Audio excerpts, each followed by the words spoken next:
All right, Coach Severns, thanks so much for taking the time. I just mentioned off air that I was really, really impressed with your presentation back at Phil Beckner's player development coaching clinic a couple summers ago. So was really excited to have you on and kind of ask some follow-ups about your career, coaching at every level. And I guess just starting it off was just your relationship with Phil and maybe some of the things that you've noticed that make him stand out in comparison to maybe some of the other player development coaches you've been around, and kind of, how he gets such good results. Obviously, it's great players, but I think he does things a little bit differently than most. So, you having a personal relationship with him, can you speak to that a little bit?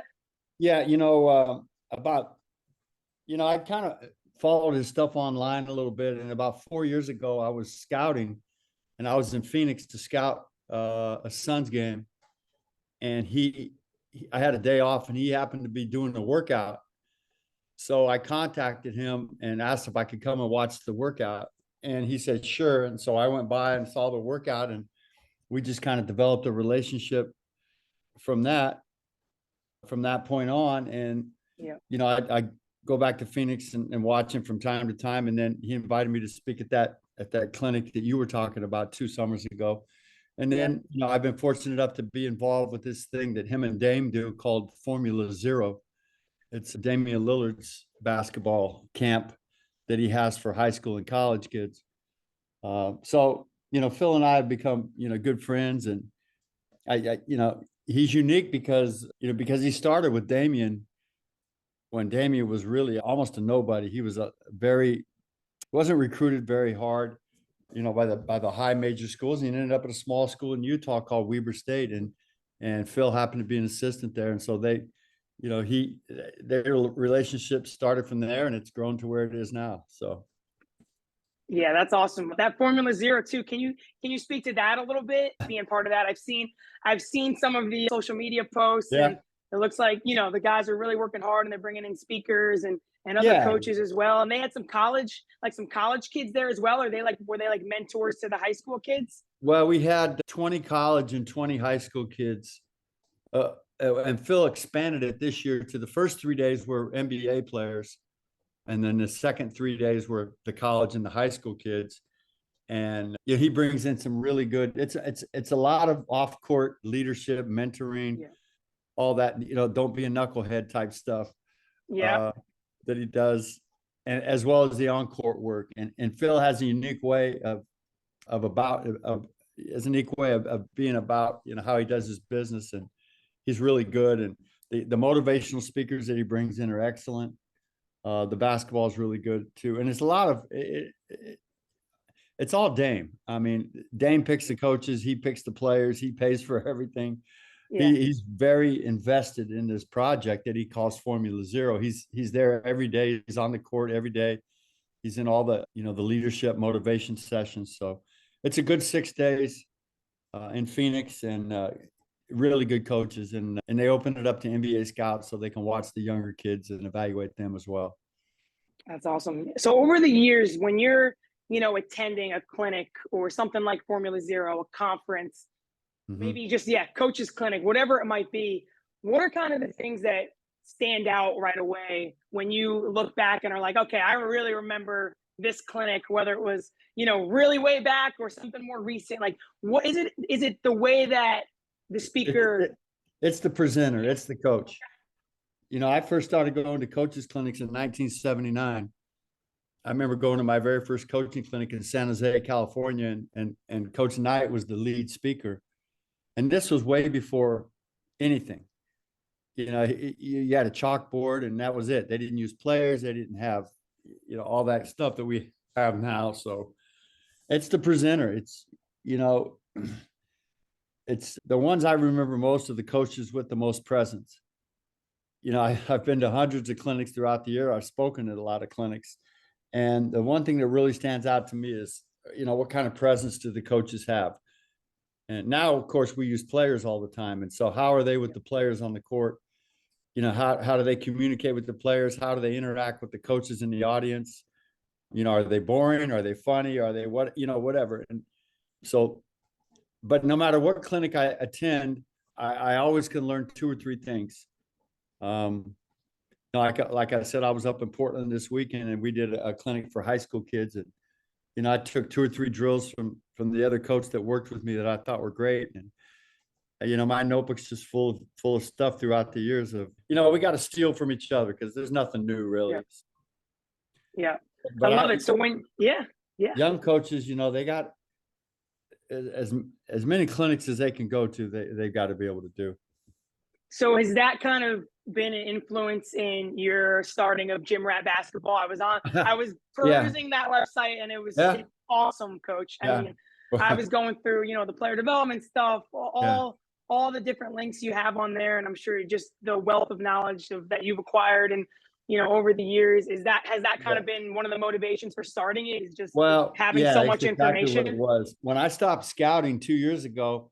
I wanted to start a project to kind of give back to the game, and I have 45 years worth of stuff, and I mean literally there's so much stuff, and so you got it all in notebooks. It's all in like. Oh yeah, it's sitting right here. You're a physical, pen paper kind of. Yeah, it's right here. Yeah, I mean literally, I got notes from clinics, from the 60s, the 50s, that I've taken from other coaches, but I put it all together in a website, and it's, gymratbasketball.com, and it's all free.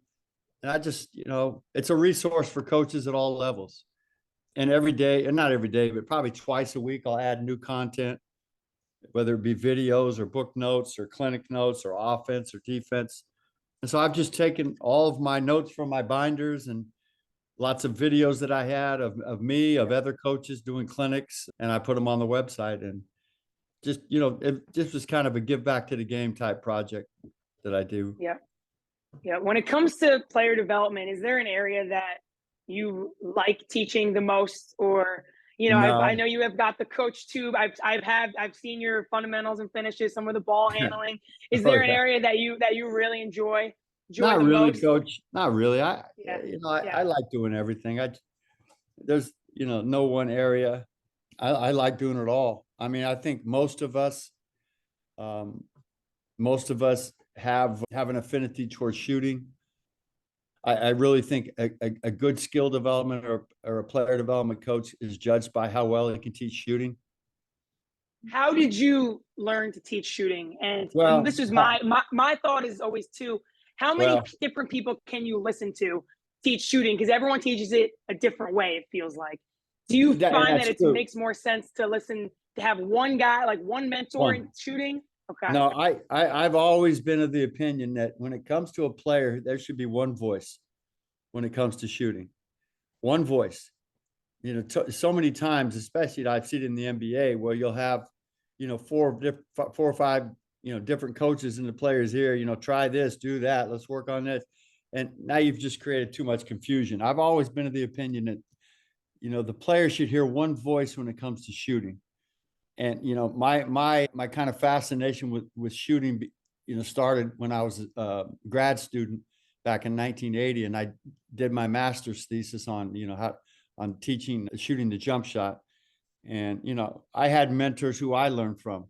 Yeah. And so ever since I did my thesis on that, I love to listen and watch different coaches teach shooting, because there's no one right way or wrong way.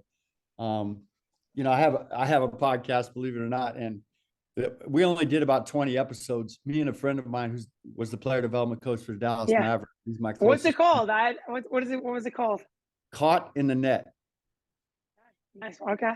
And we only did 20 episodes, but in those 20 episodes, we brought on 5 of what we feel were the best shooting coaches, and had them talk about shooting. John Townsend, who's been with 5 NBA teams. Dave Hopla, who is a world famous shooting guy.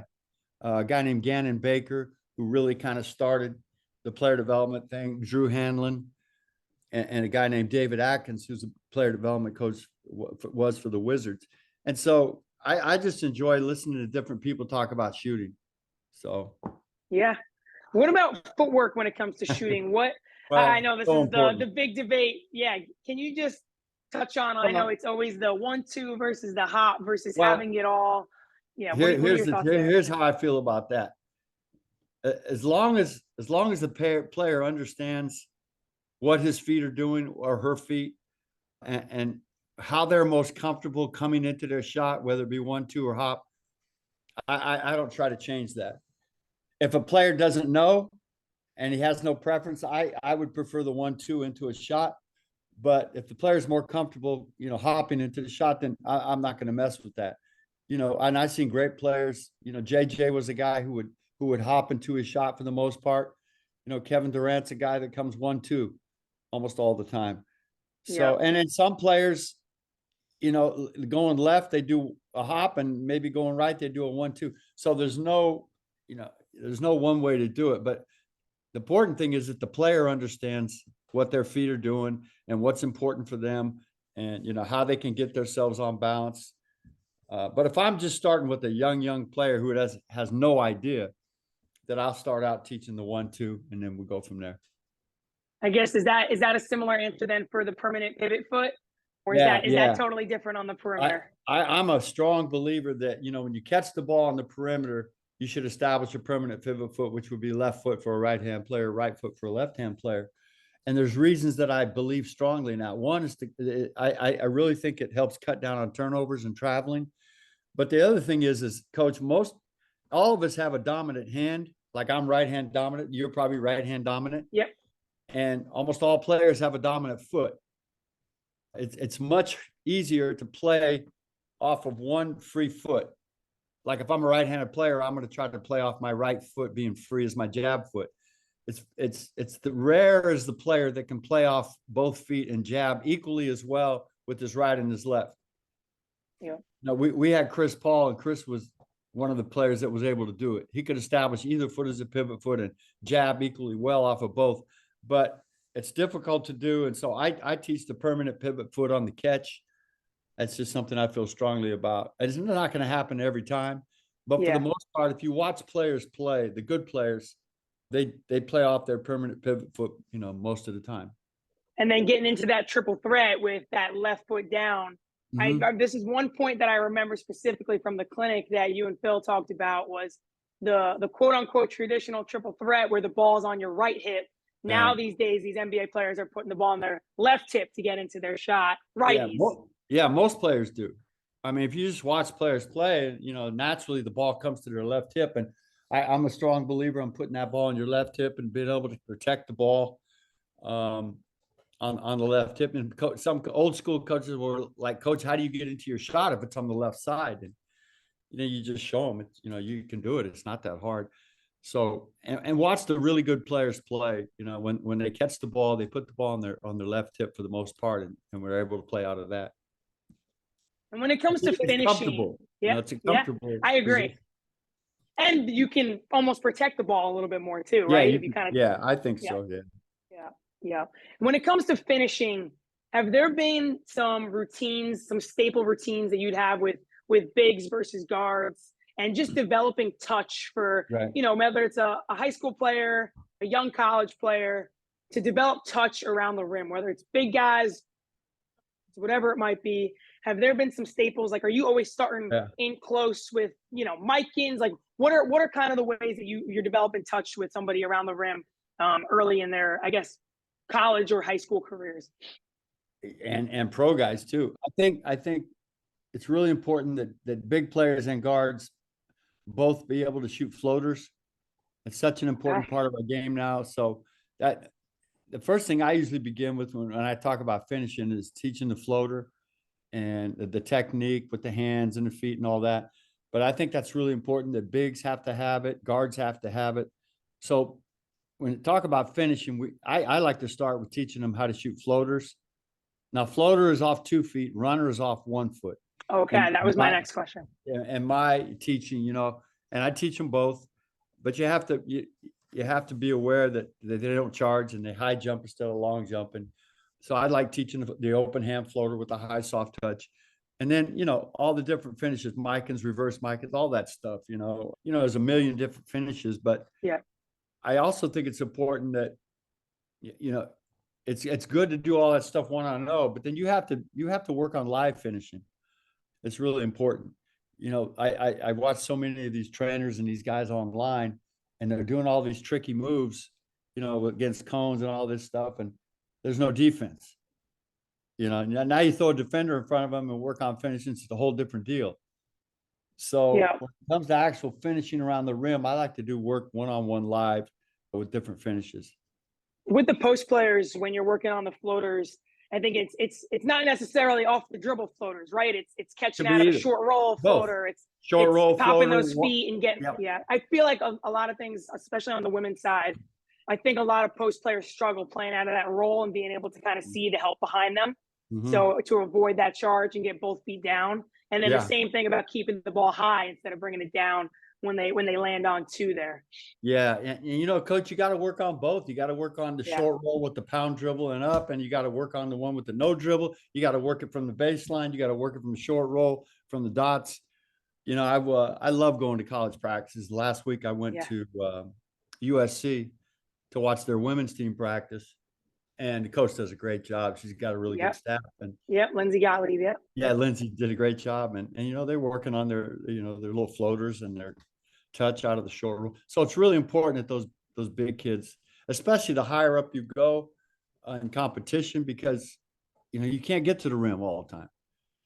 You got to have that floater to be able to get it up over that big defender. So floaters, different types of finishes. That's definitely got to be part of, I think, an individual workout.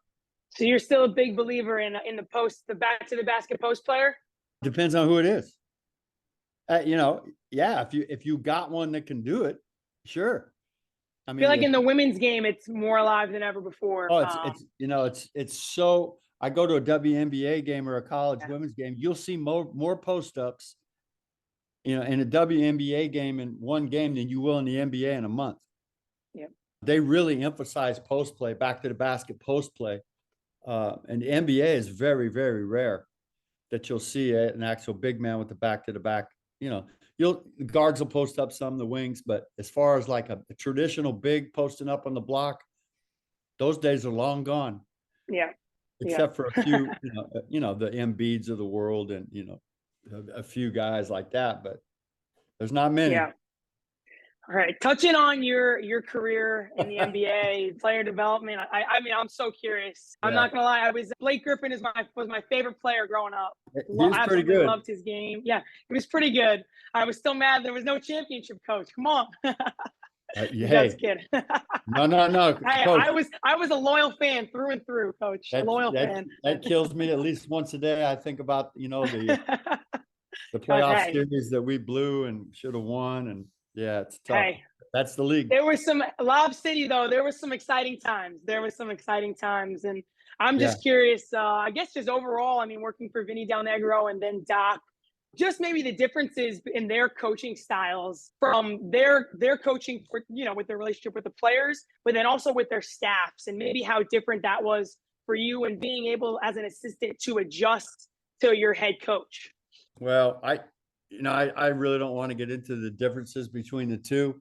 That's all right. Yep. Other than to say that they were both tremendous to work for. Yep. Vinny's still a very, very close friend of mine. But they were different. Like most head coaches are different. But as far as the staffs go, Doc always had very experienced staffs with usually an ex-NBA head coach as one of the assistants. When Vinny first got the job with the Bulls, he had never coached before. Okay. And so, he had hired two ex-head coaches to be his assistant. One was Del Harris and the other was Bernie Bickerstaff. And those two guys are long time NBA guys. So he had, being a first-year coach, he had two really good assistants on the bench with him, along with a guy named Bob Osipka, who was a longtime NBA coach. When I got with Doc, he'd won a championship. He'd been a head coach. He's more experienced. So, but as far as the staffs go, Vinny had hired guys that weren't as experienced. After we left the Bulls and came to the Clippers, then he hired some new coaches who, had never been head coaches. Doc always had an ex-head coach on his staff. Yeah. So, what was a day in the life kind of? They both were great because they both Yep. let you do your thing. They didn't micromanage. They said, "Here's what we want to do," and go get it done. So yeah. What was a day in the life like for you working as like the player development and then I guess on to the scouting portion, kind of just like a one-on-one level for NBA fans who maybe, I don't really understand like there's so many different roles. There's the stabs are so big now. Kind They're of can you huge. They're touch on too some big. of those Oh, positions and too big? well, Yeah. there, in my opinion, there's too many people. I mean, more Yeah. people, more problems. But Hmm. you obviously have the head coach and the three bench assistants, and those bench assistants, one of them is going to be as designated as the defensive coordinator, and then the other one of them will be more working with the offense. Hmm. So and now, like you said, staffs have gotten so big that there's usually a guy behind the bench that works with the defensive coordinator. Then there's a video Got guy it. behind the bench with an iPad, looking at plays and stuff like that. So, like, for example, whenever you see in an NBA game, whenever you see a call that the coach may think they should challenge, they'll turn and they'll look and they'll point at the guy with the iPad. And that guy's got a lot of pressure on. He's got about 10 Right. seconds to watch the film and make a Yeah. decision, yes or no. Yeah. So you got that guy. And then got 5 or 6 player development coaches behind the bench. And then, you What got, is that third bench assistant usually doing if there's one offense, one defense? in my experience, he's been, take care of the bench Got it. guy. Hmm. Guys come out of the game and are, having a tough time, he's got to go talk them off the ledge sometimes. Yeah. That position is very important. You got to put out fires. You Hmm. got to know when and how to approach players as they come out of the game. That guy's really important to me. And the best one I've ever seen in that role was Sam Cassell. Okay. Both with the Clippers and he's been with Doc now. But Yeah. he was the guy that was probably the best I've ever seen at that. What are your thoughts on when a player comes out and is maybe a little disgruntled or not how to approach them? Do you approach them in the moment? Do you let them cool No, down, then you go no, to them? How do you no. let it? Yeah. Okay. You, Got it. Yeah. you gotta let it go for at least 30 seconds or so before you go down there and you gotta gauge the water. If Hmm. if you go down there right after them, there may be a confrontation, Right. especially with pro guys. It's not like college. They'll, Yep. they'll go at your ass. Yeah.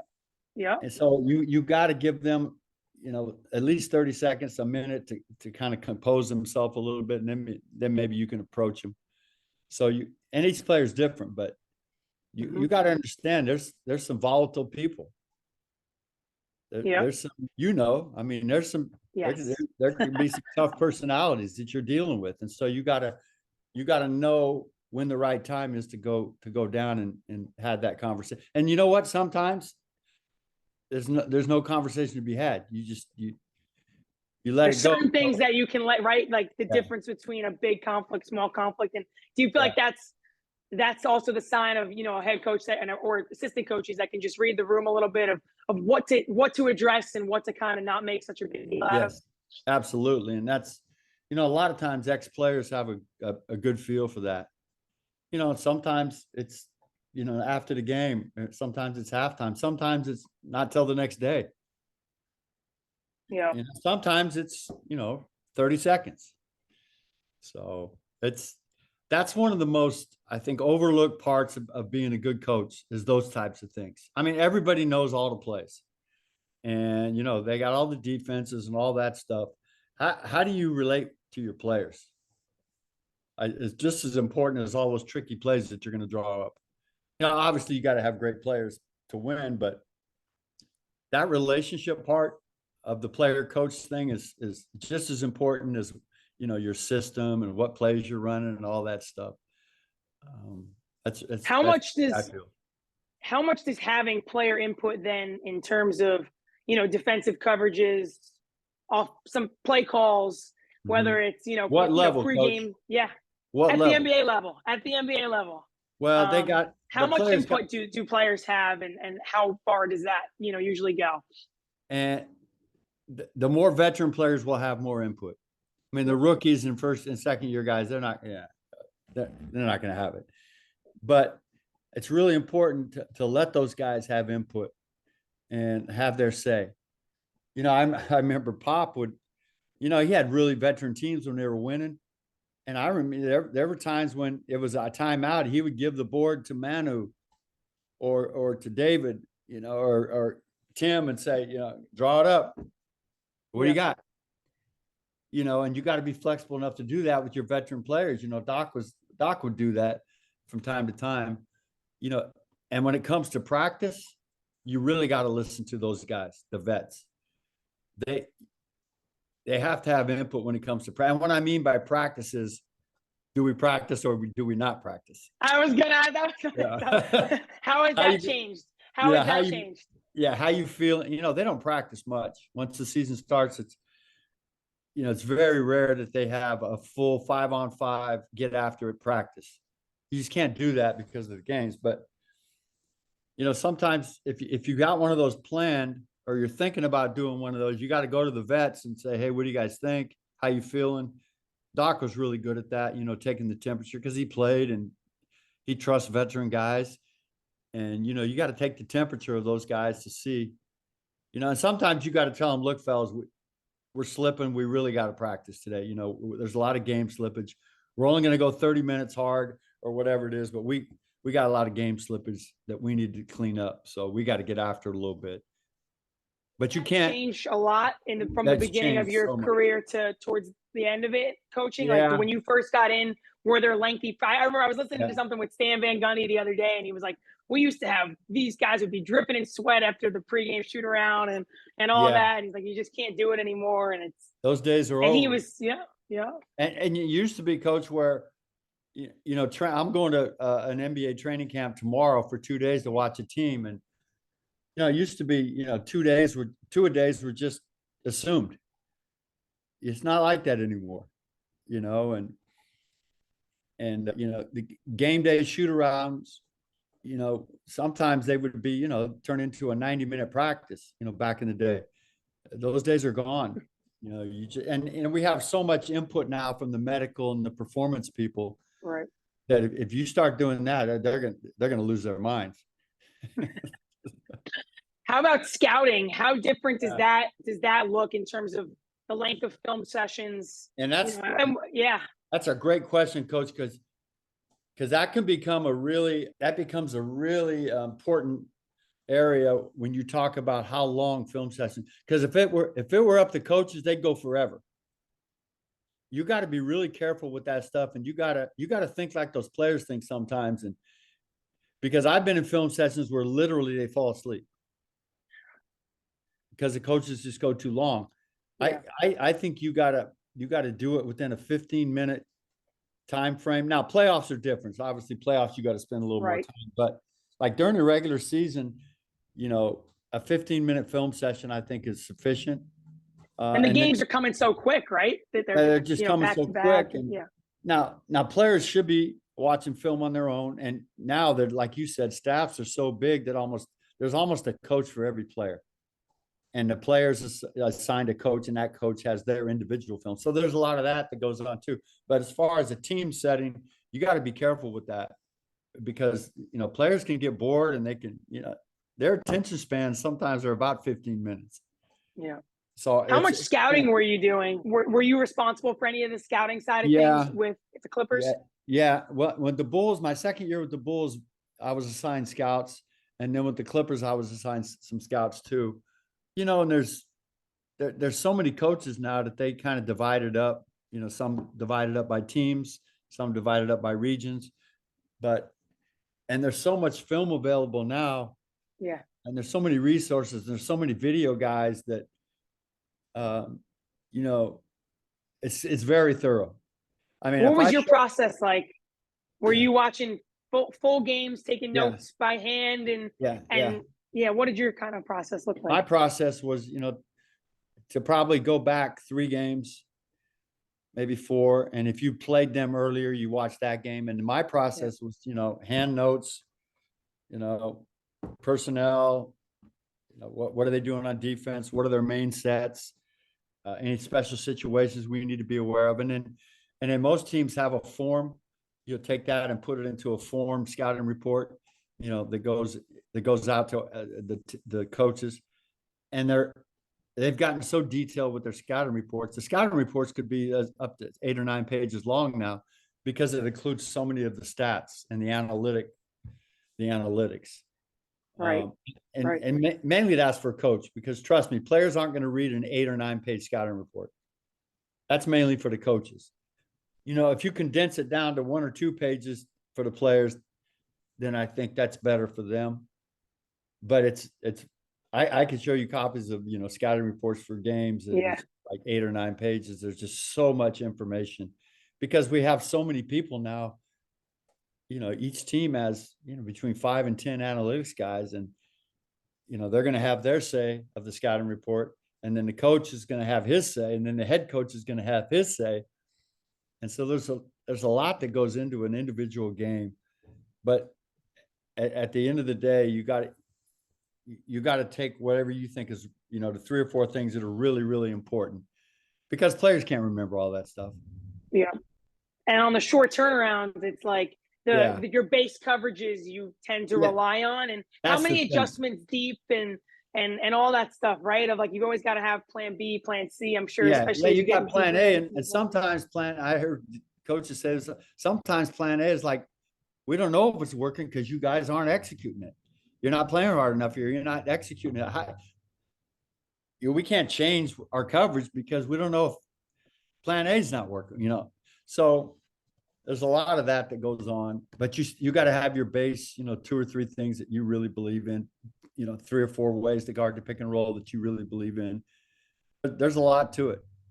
But at the end of the day, yeah. it comes down to, you know, who's going to play the hardest and execute, you know, the game plan. Any advice on how you kind of grew your coaching voice, whether it's leading drills, leading a film session? I guess this could be, you know, regardless of the level, but maybe for some younger coaches, obviously including myself, that are just, you know, obviously doing the work and preparing, but now it's time to make sure that the message is clear and Yeah. concise, You know, and ways that you kind of practiced getting better with that. the one thing that really helped me not only find my voice and my confidence was a thing called Snow Valley Basketball School. It's probably, you know, along with 5-star, it's the 5-star of the West Coast. And it was, Okay. you know, started in the 60s and, you know, 70s, 80s, 90s, 2000s. And, you spoke of Coach Van Gundy, him and his brother, his dad, they've all worked it. But that was something that really helped me to gain my confidence and find my voice. I didn't know how to coach. I didn't know anything about coaching it as a 21-year-old coaching 9th grade basketball. I had no idea what I was doing for about my first 4 years. And then I was fortunate enough to go to this thing called Snow Valley Basketball School. And I still do it every summer. They have one in Iowa now. It's very successful, run by Don Showalter.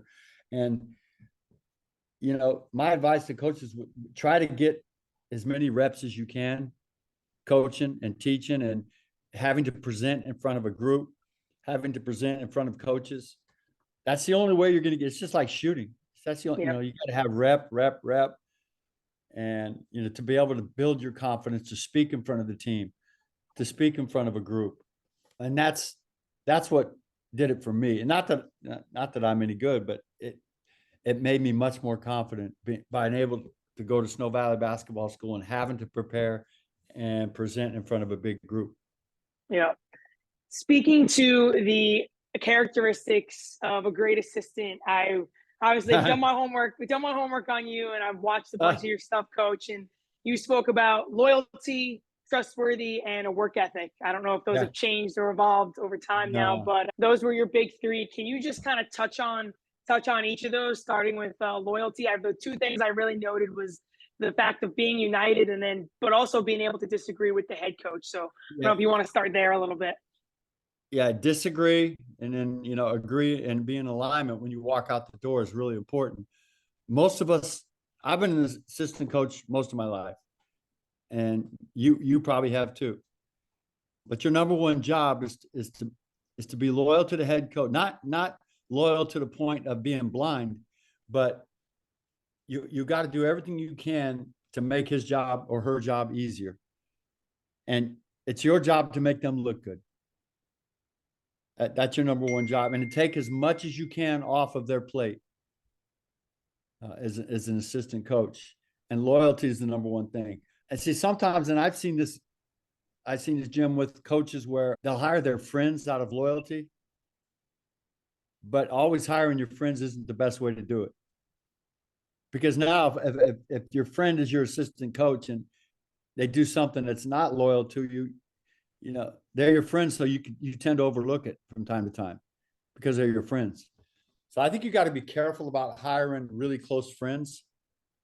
Not saying that they won't be loyal, but if it does happen, you have a tendency to maybe overlook it because they're such close friends. But Right. loyalty is, you know, you got to be loyal. You got to be loyal to the program. You got to be loyal to the head coach. I How worked would for you? Yeah, yeah. I worked for a coach, a legendary Hall of Fame coach. I was the video coordinator for Coach Tarkanian for 3 years in college, and that was his number one thing. You know, you got to be loyal to me. You know, and I learned a lot of that from Coach Tark. Yeah. Trustworthy. How is that? How does that differentiate from loyalty to you? Well, I got to trust that if I'm the head coach and you're my assistant, I got to trust that when I give you a task, you're going to do it to the best of your ability. I just got to trust that you're going to just get it done. That's so important because the head coach doesn't have time to constantly check in on his assistants and make sure they're doing what they're supposed to be doing. You know, if you're supposed to call 5 recruits that night, you got to call them. If the coach is trusting you with the development of certain players or whatever, he shouldn't have to be checking in on you all the time. You should be able to trust that you're doing the work. It's so important because if there's not that trustworthiness, then the head coach is always going to be worried about if you're getting it done or not. That's so important. Love it. And then work ethic, the demands of the job, I guess. And I guess that's my big question is, especially at the NBA level. I mean, all coaches are working hard, but the demands of the travel, the family life, the balance, the sacrifice. And you hear so many coaches that are, you know, just leaving from burnout, especially on the women's side. It's crazy too. Of just feeling like, you know, there's not enough time in the day. Just managing time, I guess, but still being able to obviously get everything you need to get done over the course of the day. To me, and just talking about the NBA now, you have so much time because there's so little practice time. You know, if it's a practice time, you know, maybe 2 hours, you know, and then you've got maybe some individual work, so maybe it's 3 hours, and you have so much time to get all the rest of your work done. But you got to be efficient about it. You know, I've heard stories of, you know, guys who now video guys are different because they're in there all the time because they got so much film to cut up. Yeah. But assistant coaches and, you know, that they have time. It's how they choose to spend their time. Now in college it's different because you got to chase those kids around, make sure they're going to class, you got to recruit, you got to deal with the boosters, you got to do all that stuff. So in college, there's so much that's not basketball court related, as you know, that you got to be good with your time management.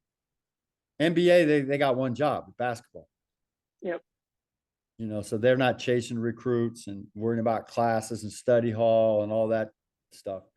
That's the advantage that they have at the professional level. So to me, you guys are the ones that need to be more organized with your time. There's no doubt. There's no doubt. Can you talk about your experience on the scouting side of things, being the pro scout? What does that job entail, being the pro scout of an NBA franchise? Yeah, well, I was a pro personnel scout, which means I was just responsible for NBA players and G League players. It's about half the time you're on the road during the season, half the time you're at home. It's a lot of studying film. It's a lot of writing reports on players. It's a lot of getting intel and information from your sources on players. To me, scouting is the lifeblood of your program. You have to have strong opinions on players. It's, you know, I don't think you should be on the fence, and you got to have evidence to back up your opinions. Live play to me is the most important thing, to watch a guy live. Yeah. But you have to back that up with film work and statistics, analytic stuff. But to me, scouting, the most important thing is to scout live and to try not to be biased. How many times do you feel like you need to see a guy before you've got a real feel for someone's game, or whether or not, if you are on the fence or not? Yeah, I think live, I at least 3 or 4 times, to see him live in a game, and then try to back that up with some film work before you can. But you got to see him live. I mean, you got to watch him play. You got to watch the games. It's so important. How are they with their body language, and how are they before the game? How are they on the bench? All those things matter because teams are investing so much money into these players now. And first thing you got to understand about scouting is you're going to make mistakes. Everybody makes mistakes. Presidents, GMs, scouts, we all make mistakes on players. I mean, you do too. I mean, you've recruited people you thought were good, and it turned out to be not very good. So we all make mistakes. So that's the number one thing. But you got to learn from your mistakes, and you got to move on. And to me, what I've learned is when you've made a mistake on the player, try to move off that player as quick as you can. Once try to move that, try to get off of. How much do you take into account the style of play that they're in?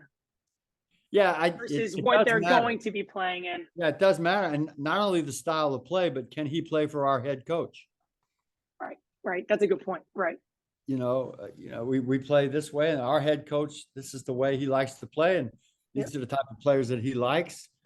And the other thing you have to consider is, can this person play with our best players? How does he fit in with Jokic? How does he fit in with Embiid? How does that player fit in with Paul and Kawhi? So you got to consider all those things, because for the most part, everybody's a role player. There's about 25 guys that really matter in the NBA. The rest of the guys are role players.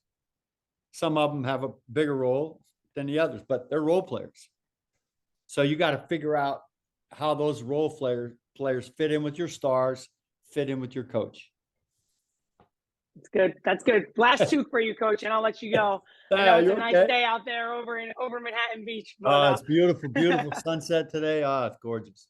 I love it. No, this has been great. What are your thoughts? Just want to get your opinion on the future for female coaches in the NBA. I know you just were at Lindsey Gottlieb's practice, who was working in Cleveland for a handful of years. You're seeing Becky Hammon now doing great things with the Aces. What do you think is a good start for females who are trying to get in, and what's a good avenue?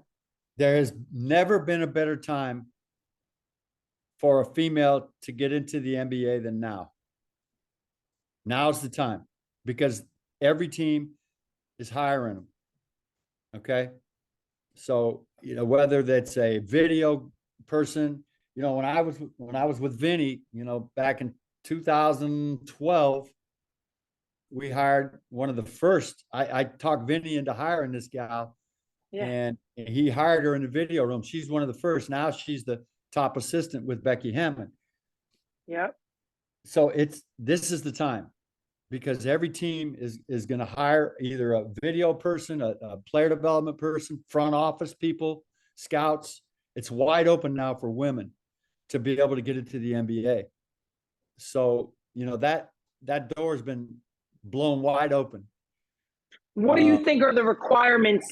So if there's a bunch of female coaches listening to this now, whether they're in high school level, college level, what are the skills that you'd say that they should have right now, whether it's, video stuff, on-court stuff? What should they be able to do before they get there to make sure that they're best prepared? If you can think of a couple things off the top of your head that would really help them and be advantageous. Well, some of them, Coach, are skills, computer skills, writing skills, being able to work with players on the court. Mm-hmm. Okay, all this knowledge of the game, able to teach. Those are all over here in this basket. Then over here are the things that to me are really important. Can you get along with people? Can you present yourself in a positive manner? Do you have no ego? Are you willing to get along with all the other coaches, not step on toes? Are you able to stay in your lane? All those things are on this Yeah. side.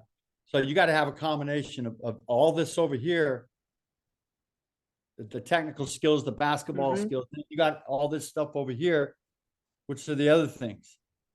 And, so if they really want to get in and break in, they got to be able to do both of those and work in both of those areas. And I will say this, being a female, the players are going to look at you a little bit differently at first. They're going to see, does she really know what she's talking about? Yeah. Has she studied? Has she put in the work? Does she have my best interest at heart? And they're going to test you a little bit more than maybe they would a male coach. And so you just got to be prepared for that. NBA players especially, they'll know if you don't know your stuff. Yeah. So you got to prepare yourself that way also, That's good. No, that's really wide good. open right now. I mean, now's the time. Yeah, that's really good. That's really good advice, Coach. I'm going to leave you with this one. I'm curious. Hoop of the day. How did that get going? Let's end on that note. It's pretty cool to seeing it through the Twitter feed every day, and your really consistency is on point, Coach. Coach, I have one contribution to social media, and that's it. Come on, you got the whole website. No, that website is. Well, yeah, that's. But the first thing I do when I wake up in the morning, I grab my phone and I do the hoop of the day. I just started about 7 or 8 years ago as kind of a fluke. I saw some really cool basket somewhere, and I took the picture, and my daughter at the time said, "You know what? You should post that and call it the hoop of the day." And so it was kind of her idea, and it's just kind of taken off from there. Now people send them to me from all over the world. I travel a lot, so I get them from my travels, and then I find hoops. It's kind of, you're probably one of the 5 people that follows Hoop of the Day. I see them all the time. I always take a good look. There's some good. You got to send me one, Coach. Cool. Send me one from. I will. Nippiac or wherever you guys. I will. Yes, Connecticut. I will. That I will. Coach, thanks so much for taking the time. This has been awesome, and I've really loved learning from a lot of your stuff. And I appreciate it. I can help you, Coach. You just reach out, and hopefully I'll see you somewhere down the road.